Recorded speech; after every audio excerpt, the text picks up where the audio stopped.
ನಿಚ್ಚಿ ಕನ್ನಡ ದಿನಕ್ಕೊಂದು ಸರ್ಪ್ರೈಸ್ ನಮ್ಮ ವಿಡಿಯೋ ಜೊತೆ ನಿಮ್ಮ ದಿನ ತುಳಿಯುತ್ತೆ rise mood full on creativity ವ್ಯಾಸ ನೋಡಿ ಲೈಕ್ ಮಾಡಿ ಸಬ್ಸ್ಕ್ರೈಬ್ ಮಾಡಿ ಫ್ಯಾಕ್ಸ. ಇವತ್ತಿನ ವ್ಯಕ್ತಿ ಏನು ನಾವು ಅವ್ರ ಮನೆಗೆ ಬಂದು ಕೂತಿದ್ದೀವೋ ಆ ಒಬ್ಬರು ಕಲಾವಿದರು 200ಕ್ಕೂ ಹೆಚ್ಚು ಸಿನಿಮಾಗಳಲ್ಲಿ ಅಭಿನಯಿಸಿದಂತಹ ಕಲಾವಿದರು, ಕನ್ನಡ ಭಾಷೆಯಲ್ಲಿ ಅಷ್ಟೇ ಅಲ್ಲದೆ ಬೇರೆ ಬೇರೆ ಭಾಷೆಗಳಲ್ಲಿ ಅಭಿನಯಿಸಿದಂತಹ ಕಲಾವಿದರು.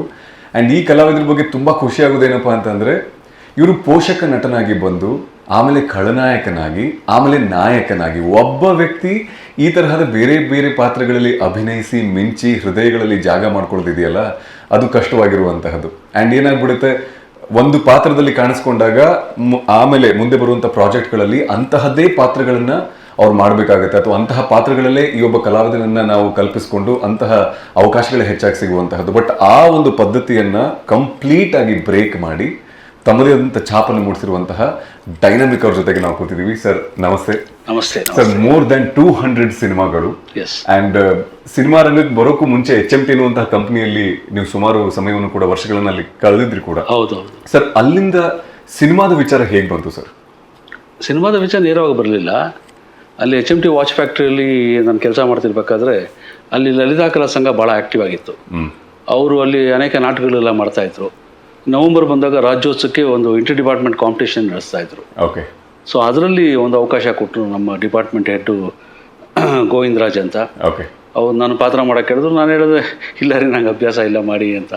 ಇಲ್ಲ ನೀವು ಮಾಡ್ತೀರಾ ಮಾಡಿ, ನಾನು ಮಾಡಿಸ್ತೀನಿ ಅಂತ ಅವ್ರು ಯಾವ ದೃಷ್ಟಿಕೋನದಲ್ಲಿ ನೋಡಿದ್ರು ನಾನು ಮಾಡೋದು ಅಂತ ಗೊತ್ತಿಲ್ಲ. ಮಾಡಿಸಿದ್ರು.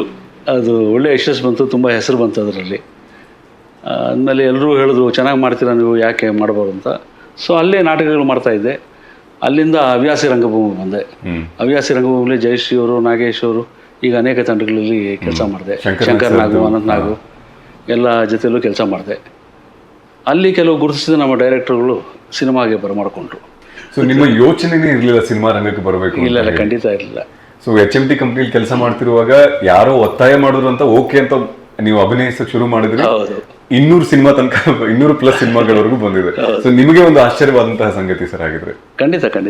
ಓಕೆ. ಆ್ಯಂಡ್ ಸರ್, ಪೋಷಕ ನಟನಾಗಿ ನೀವು ಮೊದಲು ಕಾಣಿಸ್ಕೊಂಡ್ರಿ, ಆಮೇಲೆ ನಿಮ್ಮ ಅಭಿನಯ, ನೀವೇ ಹೇಳಿದ್ರಿ ಆ್ಯಕ್ಟಿಂಗ್ ಬಗ್ಗೆ ನಿಮಗೆ ಆಸಕ್ತಿನೂ ಇರಲಿಲ್ಲ, ನೀವು ಯೋಚನೆ ಮಾಡಿರಲಿಲ್ಲ ಅಂತ.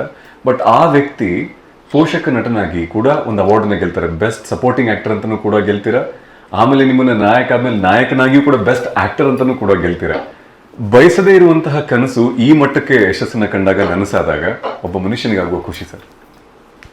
ಅಲ್ಲ, ಖಂಡಿತ ನಾವು ಹೊರಟಿದ ದಾರಿಯಲ್ಲಿ ಸಕ್ಸಸ್ ಸಿಕ್ಕಿದ ಖಂಡಿತವಾಗ್ಲೂ ಖುಷಿ ಆಗುತ್ತೆ, ಧೈರ್ಯ ಬರುತ್ತೆ. ಅವಾರ್ಡುಗಳು ಬಂದಿದ್ರ ಬಗ್ಗೆ ನನಗೆ ಅಷ್ಟು ಹೆಚ್ಚು ಏನು ನಾನು ಹೇಳ್ಕೊಳ್ಳಲ್ಲ. ಯಾಕಂತ ಹೇಳಿದ್ರೆ ನಾಟಕಗಳಲ್ಲಿ ಕೆಲಸ ಮಾಡಿದಾಗ ನಮಗೆ ಸಾಕಷ್ಟು ಅವಾರ್ಡ್ಗಳು ಬಂದಿತ್ತಲ್ಲೂ. ಸೊ ಈ ಮಾರ್ಗದಲ್ಲಿ ಹೋದರೆ ಸಾಧ್ಯವಾಗ್ಬೋದು ಅಂತ ಅನಿಸ್ತು. ಆಮೇಲೆ ಅದನ್ನೇ ಬೆಳೆಸ್ಕೊತಾ ಬಂದ್ವಿ. ಡೆಫಿನೆಟಾಗಿ ಒಬ್ಬ ordinary labourer HMT watch factory ಈ ಮಟ್ಟಿಗೆ ಬರ್ತಾನೆ ಅಂತ ಖಂಡಿತವಾಗ್ಲೂ ಅಂದ್ಕೊಂಡಿರಲಿಲ್ಲ. ನಾನು ಅದನ್ನು ಯೋಚನೆ ಮಾಡಿರಲಿಲ್ಲ ಈ ಮಟ್ಟಿಗೆ ಬರ್ತೀನಿ ಅಂತ. ಅದಕ್ಕೋಸ್ಕರ ಏನು ಪ್ಲ್ಯಾನ್ ಮಾಡೋದು ಇನ್ನೊಂದೇನೋ ಮಾಡಿರಲಿಲ್ಲ. ಆವತ್ತಿನ ದಿವಸಕ್ಕೆ ಆವತ್ತು ಸಿಕ್ಕಿದ ಅವಕಾಶನ ಎಷ್ಟು ಮಟ್ಟಿಗೆ ಬೆಳೆಸ್ಕೋಬೇಕು, ಎಷ್ಟು ಚೆನ್ನಾಗಿ ಬೆಳೆಸ್ಕೋಬೇಕು, ಅಷ್ಟು ಮಾತ್ರ ನನ್ನ ಪ್ರಯತ್ನ ಆಗಿತ್ತು. ಅಷ್ಟು ಸಿನ್ಸಿಯರಾಗಿ ಕೆಲಸ ಮಾಡಿದೆ, ಫಲ ಇಲ್ಲವರೆಗೂ ಕರ್ಕೊಂಡ್ಬಂದಿದ್ದೆ. ಕೃಷ್ಣ ಹೇಳುವ ಹಾಗೆ ಲೈಕ್ ರಿಸಲ್ಟ್ ಬಗ್ಗೆ ಯೋಚನೆ ಮಾಡಬೇಡ, ಕೆಲಸದ ಕಡೆ ಗಮನ. ಹೌದು, ರಿಸಲ್ಟ್ ಗೊತ್ತೇ ಇಲ್ಲ. ಯಾಕೆ ಅಂತ ಹೇಳ್ತೀನಿ ಕೇಳಿ. ನಾನು ಸಿನಿಮಾ ರಂಗಕ್ಕೆ ಎಂಟ್ರಿ ಕೊಟ್ಟು ನಟ ಆದ ಮೇಲೆ ನಾನು ಮೊದಲು ಅಭಿನಯಿಸಿದಂಥ 3 ಚಲನಚಿತ್ರಗಳು ಇವತ್ತಿಗೂ ಬಿಡುಗಡೆ ಆಗಿಲ್ಲ. ಓಕೆ ಸರ್, ಆಸ್ ಎ ನಾಯಕ ಮಾಡಿದ್ದೆ ಅದರಲ್ಲಿ? ಒಂದರಲ್ಲಿ ನೆಗೆಟಿವ್ ಕ್ಯಾರೆಕ್ಟರ್ ಮಾಡಿದ್ದೆ, ತ್ರಿಶೂಲ ಅನ್ನೋ ಸಿನಿಮಾಲ್ಲಿ. ಅವಿನಾಶ್ ಮತ್ತು ಸುಂದರರಾಜ್ ಇಬ್ಬರು ಹೀರೋಗಳಾಗಿದ್ದರು. ಆನಂತರ ಕೂಗು ಅಂತ ಒಂದು ಸಿನಿಮಾ ಮಾಡಿದೆ, ಅದರಲ್ಲಿ ಒಂದು ರೆಬಲ್ ಕ್ಯಾರೆಕ್ಟರ್ ಮಾಡಿದೆ, ಪ್ಯಾರಲಲ್ ಹೀರೋ ಆಗಿ. ಅನಂತ್ ನಾಗ್ ಅವರು ಹೀರೋ ಆಗಿದ್ದರು ಅದರಲ್ಲಿ. ಆಮೇಲೆ ಇನ್ನೊಂದು ದಂಗೆ ಅಂತ ಒಂದು ಸಿನಿಮಾ ಅಲ್ಲಿ, ಅದರಲ್ಲಿ ನಾನು ಅವಿನಾಶ್ ಇಬ್ಬರು ಹೀರೋಗಳಾಗಿದ್ವಿ. ಆ 3 ಚಿತ್ರಗಳು ಇವತ್ತಿನವರೆಗೂ ಬಿಡುಗಡೆ ಆಗಿಲ್ಲ. ಅದು ನನ್ನ ಮೊದಲು 3 ಚಿತ್ರಗಳು. ಸೊ ನೀವೇ ತಿಳ್ಕೊಳ್ಳಿ, ಆಸೆ ಬೆಳೆಸ್ಕೊಂಡಿದ್ರೆ ದುಃಖ ಆಗ್ತಿತ್ತು ಅವತ್ತು. ಹಂಗಾಗಿ ನಾನು ಆಸೆ ಬೆಳೆಸ್ಕೊಳ್ಳಿಲ್ಲ. ಸಿಕ್ತು ಅವಕಾಶ ಮಾಡಿದೆ, ಬರುತ್ತೆ ಆಗುತ್ತೆ ಅಂತಿದ್ದೆ. ಹಾಗೆ ನನ್ನ ಮೊದಲನೇ ಸಿನಿಮಾ ಬಿಡುಗಡೆ ಆಗೋದಕ್ಕೆ ಮುಂಚೆನೇ I was already working in 7 films. There was a vacuum in the Kannada industry for young villains. Okay. So when I acted my first film Trishula, the producer was very impressed. Okay. And ಅವತ್ತು ಅವರು ಭಾಳ ದೊಡ್ಡ producer Kannada ಇಂಡಸ್ಟ್ರಿಯಲ್ಲಿ, ಬಾಲಾಜಿ ಸಿಂಗ್ ಅಂತೇಳಿ. ಅವರು ಬಂದು ಇಲ್ಲಿ ಗಾಂಧಿನಗರ ಸಾಕಷ್ಟು ಸುದ್ದಿ ಮಾಡಿಬಿಟ್ಟಿದ್ರು. ನನ್ನ ಸಿನಿಮಾಲಿ ಒಬ್ಬ ಹೊಸ ವಿಲನ್ ಬಂದಿದ್ದಾನೆ, ತುಂಬ ಚೆನ್ನಾಗಿ ಮಾಡ್ತಿದ್ದಾನೆ. ಹಂಗಾಗಿ ಮೈಸೂರಲ್ಲಿ ಶೂಟಿಂಗ್ ಮುಗಿಸಿ ಬೆಂಗಳೂರು ಬರೋಷ್ಟರಲ್ಲೇ ಆ ವಾರನೇ 3 ಸಿನಿಮಾ ಸೈನ್ ಮಾಡಿದೆ. Before my first film could come out, I was working in 7 films. So I never thought ಆಗಲ್ಲ, ಆಗುತ್ತೆ, ದೊಡ್ಡದಾಗುತ್ತೆ, ಚಿಕ್ಕದಾಗ ಅವೆಲ್ಲ ಏನೂ ಯೋಚನೆ ಮಾಡಲಿಲ್ಲ. ಅವಕಾಶ ಬಂತು, ಮಾಡ್ತಾ ಹೋಗು. ಆ್ಯಂಡ್ ಐ ಹ್ಯಾಡ್ ಡಿಸೈಡೆಡ್, ನಾನು ಯಾವುದೇ ಬ್ಯಾಕ್ಗ್ರೌಂಡಿಲ್ಲ ಬಂದ ವ್ಯಕ್ತಿ, ಒಬ್ಬ ಗಾಡ್ ಫಾದರ್ ಆಗಲಿ ಇನ್ನೊಬ್ಬರಾಗಲಿ ಯಾರೂ ಇಲ್ಲ ನಮಗೆ. ಸೊ ನಾವು ಹೇಗೆ ಪ್ರೂವ್ ಮಾಡ್ಕೊಬೇಕು, ನಮ್ಮ ಕೆಲಸದಲ್ಲೇ ಪ್ರೂವ್ ಮಾಡಬೇಕು. ಸೊ ನಮ್ಮ ಕೆಲಸದಲ್ಲಿ ಪ್ರೂವ್ ಮಾಡ್ಕೋಬೇಕಂದ್ರೆ ನಮ್ಮ ಕೆಲಸ ಜನಕ್ಕೆ ಗೊತ್ತಾಗಬೇಕು. ಹೇಗೆ ಗೊತ್ತಾಗಬೇಕು? ಸಿಕ್ಕಿದ ಅವಕಾಶ ಎಲ್ಲ ಮಾಡ್ತಾ ಇರಬೇಕು, ಅದು ಗೊತ್ತಾಗುತ್ತೆ. ಸಿಕ್ಕಿದ ಅವಕಾಶ ಎಲ್ಲ ಮಾಡ್ತಾ ಬಂದೆ. ಸರ್, ನೀವು ಹೇಳಿದ್ರಲ್ಲಿ ಕಲಾವಿದನಾಗೂ ಆಸೆ ಇರಲಿಲ್ಲ, ಪಾಲಿಗೆ ಯಾವ್ದು ಬರ್ತಾಯಿತ್ತು ಅದನ್ನ ಪರಿಪೂರ್ಣವಾಗಿ ಮಾಡೋ ಪ್ರಯತ್ನ ನಿಮ್ದಾಗಿತ್ತು ಅಂತ. ಸರ್, ನಿಮ್ಮಲ್ಲಿ ಖಳನಾಯಕನನ್ನು ನೋಡಿದಾಗ ಎಲ್ಲೋ ಚುಚ್ಚುತ್ತಾ ಸರ್, ನಾನು ಹ್ಯಾಂಡ್ಸಮ್ ಆಗಿದ್ದೀನಿ, ನನ್ನಲ್ಲಿ ಖಳನಾಯಕನ ನೋಡ್ತಾ ಇದ್ದಾರಲ್ಲ, ಯಾಕೆ ನಾಯಕನನ್ನು ನೋಡ್ತಿಲ್ಲ ಅಂತ ಯಾವತ್ತಾದ್ರೂ ಅಳುಕಿತ್ತ? ನಾನು ನಟ ಆಗ್ತಾನೆ ಅಂತ ಅಂದ್ಕೊಳ್ಳಿಲ್ಲ, ನಾಯಕ ನಟ ಆಗ್ತೇನೆ ಅಂತ ಎಲ್ಲ ಅನ್ಕೋತೀನಿ. ಸೊ ನೀವು ಒಪ್ಕೊಂಡು ಬಂದ್ರಿ? ಯಾವ್ದು ಪ್ರಮೇಯದಲ್ಲಿ ಬದುಕೋಣಲ್ಲ, ಪ್ರಾಕ್ಟಿಕಲ್ ಆಗಿ ಬದುಕೋನು. ಅಂಡ್ ಸರ್, ಖಳನಾಯಕನಿಂದ ನಾಯಕನ ಒಂದು ಅವಕಾಶ ಬಂದಾಗ ಅವಾಗೇನಾದ್ರೂ ಒಂದು ನಿಮ್ಮಲ್ಲಿ ಯಾವ್ದು ಬದಲಾವಣೆ ಸರ್? ಇಲ್ಲ, ಅಷ್ಟೇ ಸಿಂಪಲ್, ಏನಿಲ್ಲ. ಏನು ಬದಲಾವಣೆ ಅಂತ ಹೇಳಿದ್ರೆ, ನಾನು ನಾಯಕ ನಟ ಆದಮೇಲೆ ಕೆಲವರು ಮತ್ತೆ ಖಳನಾಯಕನ ಪಾತ್ರಕ್ಕೆ ಕರೆದ್ರು. ಅದು ಸ್ವಲ್ಪ ಬೇಜಾರಾಯ್ತು ಅವ್ರಿಗೆ, ನಾನು ಮಾಡಲ್ಲ, ನಾನು ನಾಯಕ ನಟ ಮಾಡ್ತೀನಿ ಅವ್ರು ಬೇಜಾರಾಯ್ತು, ಅಷ್ಟೇ ಬದಲಾವಣೆ ಅಂದರೆ. ಅದು ನಮ್ಮ ಸುನೀಲ್ ಕುಮಾರ್ ದೇಸಾಯಿ ಅವರು, ಅವ್ರ ಜೊತೆಯಲ್ಲಿ ತರ್ಕ ಮತ್ತು ಉತ್ಕರ್ಷ ಅಂತ ಸಿನಿಮಾಗಳು ಮಾಡಿದ್ದು, ಭಾಳ ದೊಡ್ಡ ಹಿಟ್ ಆಗಿತ್ತು. ಅವರು ನಿಷ್ಕರ್ಷ ಅಂತ ಒಂದು ಸಿನಿಮಾ ಮಾಡಿದ್ರು ವಿಷ್ಣುವರ್ಧನ್ ಸರ್ ಅಲ್ಲಿ. ಅದರಲ್ಲಿ ಖಳನಾಯಕನ ಪಾತ್ರ ಮಾಡೋ ಅಂದರು. ನಾನು ಇಲ್ಲ ಸರ್, ನಾನೀಗ ಆಗಲೇ 3-4 ಪಿಕ್ಚರ್ ನಾಯಕನಾಗಿ ಮಾಡ್ತಾ ಇದ್ದೀನಿ. ಇಲ್ಲ ಮಾಡಿ, ನೀವು ಮಾಡಬೇಕು ಅದು ಇದು ಅಂತ ಅಂದರು. ಬಟ್ ಸಾಧ್ಯವಾಗಿಲ್ಲ, ಅವ್ರು ತುಂಬ ಬೇಜಾರು ಮಾಡಿಕೊಂಡ್ರು. ಆ ಥರದ ಘಟನೆಗಳಷ್ಟೇ ಹೊರತು ನಾನು ನಾಯಕ ನಟ ಆಗಿಂದ ಬೇರೆ ಥರ ತೊಂದರೆ ಏನಾಗಿಲ್ಲ. 1980+ ಇಂದ ಹಿಡ್ಕೊಂಡು ಇಲ್ಲಿಯ ತನಕ ರಿಲಿವೆಂಟ್ ಆಗಿ ಉಳಿದಿರುವಂತಹ ಕಲಾವಿದರಲ್ಲಿ ಕೆಲವು ಕಲಾವಿದರಲ್ಲಿ ನೀವು ಕೂಡ ಒಬ್ಬರು. Thank god. ಅಭಿಮಾನಿಗಳೇ ದೇವರಿಗೆ ಥ್ಯಾಂಕ್ಸ್. ಸರ್, ಈ ಒಂದು ಜರ್ನಿ ತುಂಬಾ ವಿಶಾಲವಾದ, ಒಂದು ತುಂಬಾ ದೊಡ್ಡದಾದ ಜರ್ನಿ. ಆ ಜರ್ನಿ ಬಗ್ಗೆ ಹೇಳಿ ಅಂದ್ರೆ ಪ್ರಶ್ನೆನೇ ತಪ್ಪಾಗ್ಬಿಡುತ್ತೆ. ಒಂದು ದೊಡ್ಡ ಜರ್ನಿ ಅದು. ಬಟ್ ಅದನ್ನ ಒಂದು ಸಾರಾಂಶವಾಗಿ, ಒಂದು ಸಮರಿಯಾಗಿ ಹೇಳೋದಾಯ್ತು ಅಂದ್ರೆ ಸರ್, ಅಲ್ಲಿಂದ ಬಿಕಾಸ್ ಹಿರಿಯ ಕಲಾವಿದರು ಅನ್ನುವಂತಹ ಗೌರವ ಅಷ್ಟೇ ಅಲ್ಲದೆ ಈಗಲೂ ಪ್ರಸ್ತುತವಾದಂತಹ ಕಲಾವಿದರು ನೀವು, ಈ ಸಮಯಕ್ಕೂ ಅಭಿನಯಿಸ್ತಾ ಇದ್ದೀರಾ, ಅವಾಗಿಂದ ಹಿಡಿದು ಇಲ್ಲಿಯ ತನಕ. ಆ ಒಬ್ಬ ಕಲಾವಿದನಿಗೆ ನನ್ನ ಒಂದು ಪ್ರಶ್ನೆ ಏನಂದ್ರೆ ಸರ್, ಇನ್ನೂ ದೇವರಾಜ್ ಸರ್ ಯಾವುದಾದ್ರೂ ಒಂದು ಪಾತ್ರಕ್ಕೆ ಕಾಯ್ತಾ ಇದ್ದಾರೆ, ಈ ಪಾತ್ರ ಇನ್ನೂ ನನ್ನ ಪಾಲಿಗೆ ಬಂದಿಲ್ಲ, ಈ ತರಹದನ್ನ ಅಭಿನಯಿಸಬೇಕು ಅಂತ ಏನಾದರೂ ಆಸೆ? ಇಲ್ಲ, ಪ್ರತಿ ಸಲ ಒಬ್ಬ ಕಲಾವಿದನಾಗಲಿ ನಾನೇನು ಆಸೆ ಪಡ್ತೀನಿ ಅಂತ ಹೇಳಿದ್ರೆ, ಒಂದು ಪಾತ್ರ ಬಂದಾಗ ಇಟ್ ಶುಡ್ ಬಿ ಚಾಲೆಂಜಿಂಗ್ ಅಂತ ಎಕ್ಸ್ಪೆಕ್ಟ್ ಮಾಡ್ತೀನಿ. ಅದು ಚಾಲೆಂಜಿಂಗ್ ಅಲ್ಲದೆ ಇದ್ದಾಗ ಸ್ವಲ್ಪ ಅಸಮಾಧಾನ ಆಗುತ್ತೆ. ಬಟ್ ಬದುಕಾಗ ಮಾಡ್ತೀವಿ, ಕೆಲಸ ಮಾಡ್ತಾನೆ ಇರ್ತೀವಿ. Any newly created character it is challenging. ಇನ್ನೊಬ್ರು ಮಾಡದೇ ಇದ್ದಂಥ ಪಾತ್ರ, ಎಲ್ಲೂ ಬರದೇ ಇರೋಂಥ ಪಾತ್ರ ಬಂದಾಗ ಭಾಳ ಖುಷಿ ಆಗುತ್ತೆ ಮನಸ್ಸಿಗೆ. ಬಟ್ ನಾನೇ ಕಲ್ಪನೆ ಮಾಡ್ಕೊಳಕ್ಕಾಗ. ಯಾಕೆಂತ ಹೇಳಿದ್ರೆ, ನಾನೇ ಕಲ್ಪನೆ ಮಾಡ್ಕೊಂಡ್ರೆ ನಾನೇ ಕತೆ ಬರ್ಕೋಬೇಕು, ನಾನೇ ಸ್ಕ್ರಿಪ್ಟ್ ಮಾಡಬೇಕು, ನಾನೇ ಒಂದು ಪಾತ್ರ ಸೃಷ್ಟಿ ಮಾಡ್ಕೋಬೇಕು, ಈ ಥರ ಪಾತ್ರ ಬೇಕು ನನಗೆ ಅಂತ. ಸೊ ಯಾರೋ ಕಲ್ಪನೆ ಮಾಡಿರ್ತಾರೆ, ಎಲ್ಲೋ ಒಂದು ಪಾತ್ರ ಸೃಷ್ಟಿ ಆಗಿರುತ್ತೆ, ಆ ಪಾತ್ರಕ್ಕೆ ನಾನು ಹೊಂದುತ್ತೀನಿ ಅಂತ ಅವ್ರಿಗೆ ಅನಿಸುತ್ತೆ. ಅವ್ರು ಅಲ್ಲಿಂದ ಬಂದು ಅಪ್ರೋಚ್ ಮಾಡ್ತಾರೆ. ಅಂಥ ಟೈಮಲ್ಲಿ ಅಪ್ರೋಚ್ ಮಾಡಿದಾಗ ಅದು ಚಾಲೆಂಜಿಂಗ್ ಪಾತ್ರ ಆದರೂ ಖುಷಿ ಆಗುತ್ತೆ. ಆ್ಯಂಡ್ ಸರ್, ಇವತ್ತಿಗೂ ಸರ್ ನಿಮ್ಮ ಬಗ್ಗೆ ತಿಳ್ಕೊಬೇಕು ಅಂತ ಆನ್ಲೈನಲ್ಲೆಲ್ಲ ಹುಡುಕಿದಾಗ ಎಷ್ಟೊಂದು ಪ್ರಾಜೆಕ್ಟ್ಗಳು ನಡೀತಾ ಇರುವಂತಹ ಪ್ರಾಜೆಕ್ಟ್ಗಳು ಆವಾಗ ಶುರು ಮಾಡಿದ್ವಿ, ಇವಾಗ ಕಲಾವಿದರಿಗೆ ರಿಟೈರ್ಮೆಂಟ್ ಎನ್ನುವಂತಹದ್ದೇ ಇಲ್ಲ ಅನ್ನುವಂತಹದ್ದು. ಅವ್ರು ಬೆಳೆದ ಹಾಗೆ ಪಾತ್ರಗಳು ಬದಲಾಗ್ತಾ ಹೋಗುತ್ತೆ, ಕಥೆ ಬರೆಯುವಂತಹ ವ್ಯಕ್ತಿಗಳ ತಲೆಯಲ್ಲಿ ನಿಮ್ಮನ್ನ ನೋಡೋ ರೀತಿ ಚೇಂಜ್ ಆಗ್ತಾ ಹೋಗುತ್ತೆ. ಸೊ ಇಷ್ಟೆಲ್ಲ ಹೇಳ್ತಿರುವಾಗ ನೀವು ಒಂದು ಮಾತನ್ನು ಹೇಳಿದ್ರಿ ಸರ್, ಗಾಡ್ ಫಾದರ್ ಇಲ್ಲ ಅಂತ ಹೇಳಿ.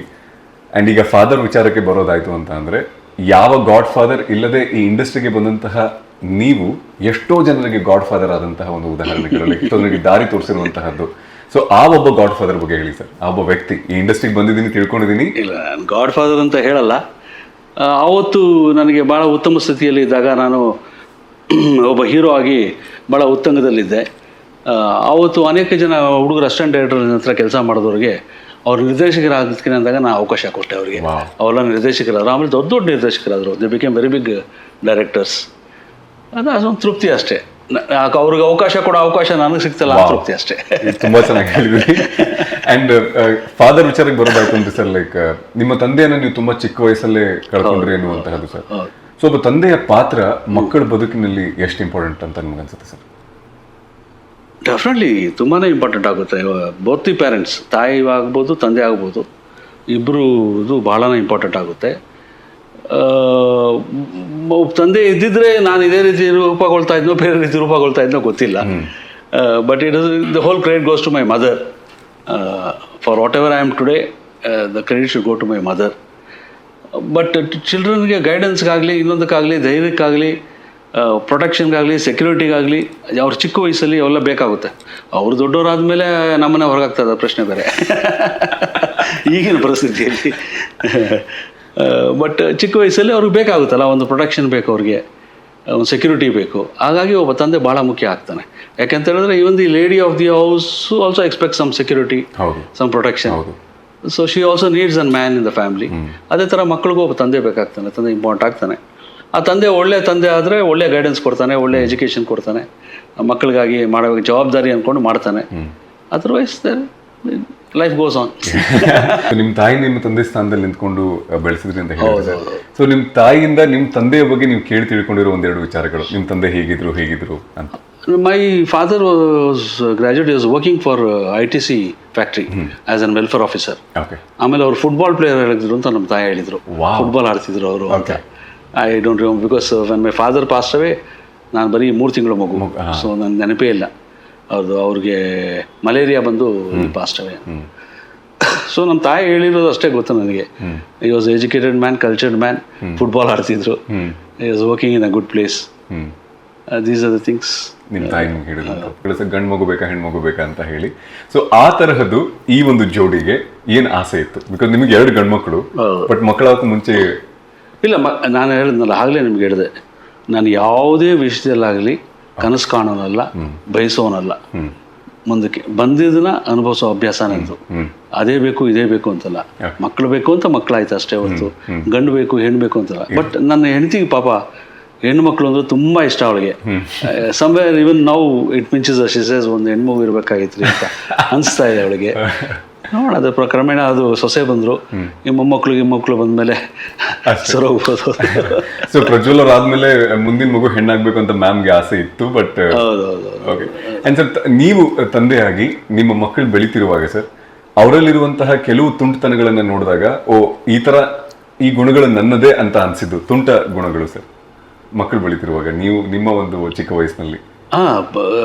ತುಂಟತನಕ್ಕಿಂತ ಯಾಕೆಂತ ಹೇಳಿದ್ರೆ, ನಾವು ಚಿಕ್ಕವರಾದಾಗ ನಮ್ಮ ತುಂಟತನ ನೆನಪಿರೋದು. ಅಂದ್ರೆ ನಿಮ್ಮ ಅಮ್ಮ ನಿಮ್ಗೆ ಹೇಳೋದು ಅದೆಲ್ಲ ಸಾಧಾರಣವಾಗಿರುತ್ತೆ. ಅದಕ್ಕಿಂತ ಹೆಚ್ಚಿಗೆ ಗುಣಗಳು ಕಾಣುತ್ತೆ. ಗುಣಗಳಂದ್ರೆ, ಈಗ ಫಾರ್ ಎಕ್ಸಾಂಪಲ್ ಈಗ ನನ್ನ ಚಿಕ್ಕ ಮಗ ಇದ್ದಾನೆ, ಅವನು is an introvert like me. ಅನ್ನೆಸಲ್ಲಿ ಯಾರ ಹತ್ರ ಮಾತಾಡೋದಿಲ್ಲ, ಈ ಡಸನ್ಸ್ ಎಕ್ಸ್ಪ್ರೆಸ್ ಹಿಮ್ಸೆಲ್ಫ್. ಈ ಥರದ ಕ್ಯಾರೆಕ್ಟರ್ಸ್ ಇರುತ್ತೆ. ಪ್ರಜ್ವಲಲ್ಲೂ ಕೆಲವು ಗುಣಗಳಿದೆ ಅದೇ ರೀತಿ. In their discipline, the way the respect the elders. ಈ ವಿಷಯದಲ್ಲಿ ಭಾಳ ಸಂತೋಷ ಆಗುತ್ತೆ ನನಗೆ ಅವ್ರ ಬಗ್ಗೆ ನಡವಳಿಕೆ ಕಂಡಾಗ. ಆವಾಗ ಎಲ್ಲೋ ನನ್ನ ಕಲ್ಚರ್ ಸ್ವಲ್ಪ ಬಂದಿದೆಯಪ್ಪ, ಸಂತೋಷ ಅಂತ ಅನಿಸುತ್ತೆ. ಆ್ಯಂಡ್ ನೀವು ಸಾಮಾನ್ಯವಾಗಿ ಯಾವ ವಿಷಯಕ್ಕೆ ಗದರಿರೋದುಂಟು ಸರ್ ಮಕ್ಕಳ ಮೇಲೆ?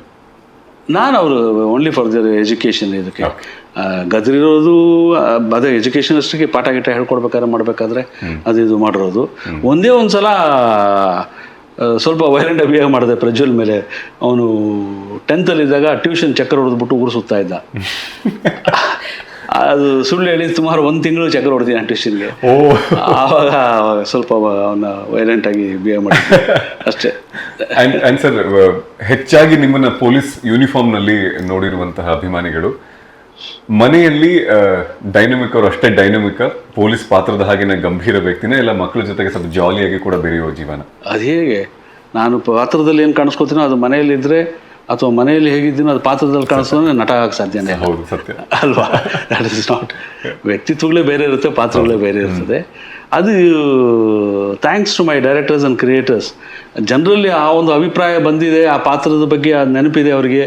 ದೇವರಾಜರು ಹೀಗೇನಾ ಅಂತ ಅನ್ಕೋತಾರಂದರೆ ಆ ಪಾತ್ರ ಅಷ್ಟು ಇಂಪ್ರೆಸ್ ಆಗಿದೆ ಅವರಿಗೆ ಅಂತ. ಅದಕ್ಕೆ the total team, the writers, directors, ನಾವು ನಮ್ಮಲ್ಲಿರ್ತಕ್ಕಂಥ ಒಂದು ಶ್ರಮ ಎಲ್ಲ ಸೇರಿ ಆ ಒಂದು ಪ್ರತಿಕ್ರಿಯೆ ಬೆಳೆಸ್ಕೊಳ್ತಾ.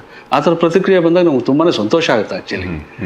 ಸೊ ಆ ಪಾತ್ರ ಅವ್ರಿಗೆ ಇಡಿಸಿದೆ, ಅವ್ರಿಗೆ ನೆನಪಲ್ಲಿ ಉಳ್ಕೊಂಡಿದೆ ಆ ಪಾತ್ರ ಅಂದಾಗ ಸಂತೋಷ. ನಾವು ಮಾಡಿದ ಕೆಲಸ ತಲುಪಿದೆ ಅನ್ನೋದು ಸಂತೋಷ ಆಗುತ್ತೆ. ಅದೇ ರಿಸಲ್ಟ್ ಒಂಥರ. ಆ್ಯಂಡ್ ಸರ್, ನಿಮ್ಮ ಮಕ್ಕಳು ಸಿನಿಮಾಗಳನ್ನ ಇವಾಗ ಆಯ್ಕೆ, ಸ್ಪೆಷಲಿ ಪ್ರಜ್ವಲ್ ಸರ್ ಸಿನಿಮಾಗಳನ್ನ ಆಯ್ಕೆ ಮಾಡಿದಿರುವಾಗ, ಒಬ್ಬ ತಂದೆಯಾಗಿ ಇಷ್ಟೊಂದು ಅನುಭವ ಹೊಂದಿರುವಂಥ ಒಬ್ಬ ಕಲಾವಿದನಾಗಿ ನಿಮ್ಮ ಇನ್ವಾಲ್ವ್ಮೆಂಟ್ ಇರುತ್ತಾ ಸರ್?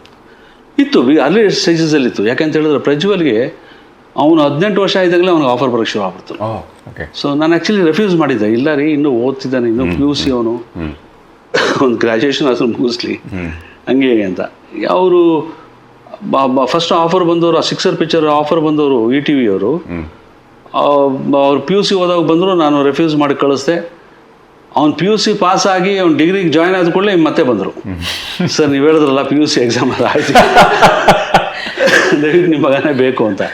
ನಾನು ಹೇಳಿದೆ ಇಲ್ಲಪ್ಪ, ಅವ್ನಿಗೆ ಯಾವುದೇ ರೀತಿಯಾದ ಟ್ರೈನಿಂಗ್ ಕೊಟ್ಟಿಲ್ಲ, ಏನೂ ಮಾಡಿಲ್ಲ, ಅವನ ಅಭಿನಯದ ಪ್ರತಿಭೆ ಬಗ್ಗೆ ನನಗೆ ಏನೂ ಐಡಿಯಾ ಇಲ್ಲ, ನಿಮಗೂ ರಿಸ್ಕ್ ಆಗ್ಬೋದು ನಾಳೆ, ಸೊ ಅವ್ನ ಕೆರಿಯರ್ ಅವ್ನ ಲೈಫ್ಗೂ ರಿಸ್ಕ್ ಆಗ್ಬೋದು, ಅದು if you let to practice something let us take some time ಅಂತ. ಅವರು ಇಲ್ಲ ಸರ್, ಆ ಏಜಲ್ಲಿ ಅವ್ನು ಬೇಕಾಗಲ್ಲ, ಈ ಏಜಲ್ಲೇ ಅವ್ನು ಬೇಕಾಗಿರೋದು ನಮಗೆ, ಹಂಗೆ ಹಿಂಗೆ ಅಂದರು. ಆ್ಯಂಡ್ ಅವ್ನು ಕಾನ್ಫಿಡೆನ್ಸ್ ತೋರ್ಸ, ಇಲ್ಲ ಡ್ಯಾಡಿ ನಾನು ಮಾಡ್ತೀನಿ ಅಂತ.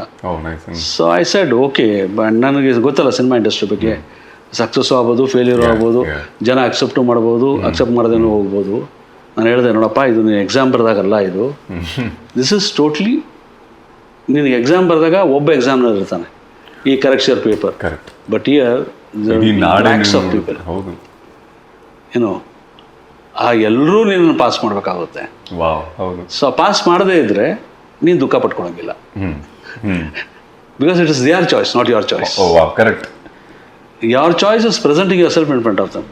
Our refusal or acceptance, it is their choice. ಅದನ್ನ ನೀನು ಸ್ವೀಕರಿಸಬೇಕು. ವಾಟ್ ಎವರ್ ಇಟ್ ಇಸ್ ಸ್ವೀಕರಿಸಬೇಕು. You should continue with your daily life, with your studies or whatever it is ಅಂತ ಅವನಿಗೆ ಹೇಳಿ ಅವನ ಹತ್ರ ಪ್ರಾಮಿಸ್ ತಗೊಂಡು ಆಮೇಲೆ ಸಿನಿಮಾ ಕಳಿಸ್ಕೊಟ್ಟೆ. ಥ್ಯಾಂಕ್ ಗಾಡ್, ಜನನೂ ಒಪ್ಕೊಂಡ್ರು, ಅವನು ಜನ ಆಶ್ರಮ ಮಾಡಿದ್ರು. After now is going on. Sir, ತಂದೆ ತಾಯಿ ಲೈಕ್ ಆ ಜವಾಬ್ದಾರಿನ ಅವರು ತೂಗಿಸೋದಕ್ಕೆ ನೀಗಿಸೋದಕ್ಕೆ ಅವ್ರದೇ ಆದಂತಹ ಹಲವಾರು ಕಷ್ಟಗಳನ್ನ ಕಂಡಿರ್ತಾರೆ. ಅಂಡ್ ಅದು ಅದರ ಅರಿವು ಮಕ್ಕಳಿಗೆ ಬರ್ದಿರೋ ಹಾಗೆ ನೋಡ್ಕೊಳ್ಳೋದು ಪ್ರಯತ್ನ ಯಾವಾಗಲೂ ಸದಾ ಇರುತ್ತೆ. ಸೊ ಮಕ್ಕಳಿಗೆ ಒಂದು ಸಂದೇಶ ಸರ್, ಲೈಕ್ ಯಾಕೆ ತಂದೆ ತಾಯಿನ ಗೌರವಿಸಬೇಕು, ಅದು ಅನುಭವದ ಮಾತಿಗಾಗಿರ್ಬೋದು, ಅಥವಾ ಅವರ ಒಂದು ಗೈಡೆನ್ಸ್ ಆಗಿರ್ಬೋದು, ಅಥವಾ ತಂದೆ ತಾಯಿ ಎನ್ನುವಂತಹ ಹಕ್ಕನ್ನು ಚಲಾಯಿಸೋದಾಗಿರ್ಬೋದು, ಮಕ್ಕಳು ಯಾಕೆ ಆ ಮಾತುಗಳನ್ನ ಕೇಳಬೇಕು ಅಂತ ಒಂದು ಮಾತು ನಿಮ್ಮ ಕಡೆಯಿಂದ? ಅಲ್ಲ, ನಿಮಗೆ ನೀವು ಮಾತು ಕೇಳಬೇಕಾಗಿರೋದು ಯಾರ್ದು? ನಿಮಗಿಂತ ಹಿರಿಯರು, ನಿಮಗಿಂತ ವಿದ್ಯಾವಂತರು, ನಿಮಗಿಂತ ಬುದ್ಧಿವಂತರು, ಯಾರ್ದೋ ಒಬ್ಬರದ್ದು ಮಾತು ಕೇಳಬೇಕಾಗುತ್ತಲ್ವಾ?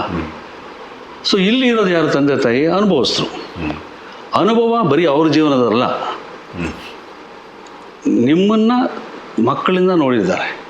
ಸೊ ನಿಮ್ಮ ಗುಣಗಳು ಗೊತ್ತು, ನಿಮ್ಮ ವೀಕ್ನೆಸ್ ಗೊತ್ತು, ನಿಮ್ಮಲ್ಲಿ ಏನು ಕೆಪಾಸಿಟಿ ಇದೆ ಅಂತ ಗೊತ್ತಿರುತ್ತೆ, ಎಲ್ಲ ಗೊತ್ತಿರುತ್ತೆ ಅವ್ರಿಗೆ.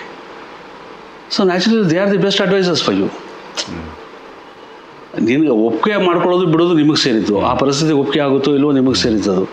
ಬಟ್ ಅದನ್ನು ಯೋಚನೆ ಮಾಡಿ, ಅವ್ರು ಯಾಕೆ ಹೇಳ್ತಿದ್ದಾರೆ ಅಂತ 1 ನಿಮಿಷ ಯೋಚನೆ ಮಾಡಿ ಆಮೇಲೆ ಡಿಸಿಷನ್ ತಗೊಳ್ಳಿ ಅಷ್ಟೇ ಅಲ್ವಾ? ಅದಕ್ಕಾಗಿ ತಂದೆ ತಾಯಿ ಮಕ್ಕಳ ಮಾತನ್ನ ಕೇಳಬೇಕಾಗುತ್ತೆ ಮಕ್ಕಳು.